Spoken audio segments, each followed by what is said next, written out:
typically, once you're concussed, you may notice that you're very tired.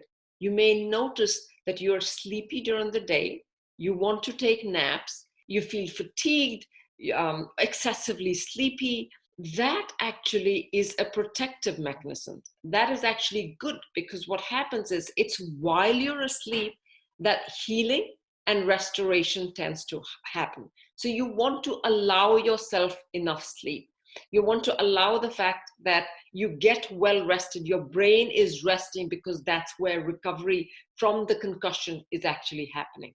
You may be actually sleeping longer at night. You may feel the need to take naps during the day. Sometimes people say that they prefer to be away from well-lit rooms, and they want to be in quiet, dark places. Again, those are the situations where more sleep tends to occur.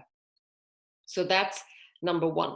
So the second thing that actually might happen to you guys is that for the first few days after the concussion, you were very, very sleepy. You were maybe napping, or you were maybe sleeping longer. But then after a month, for sometimes, some people will still continue to have sleep problems. You may have difficulty falling asleep, or you may have difficulty staying asleep, or you may notice you're kicking your legs at night, or you may be snoring.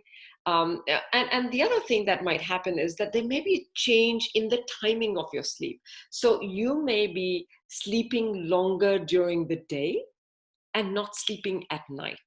So there may be a switch in the pattern to how you sleep. That is also important to look for and to address.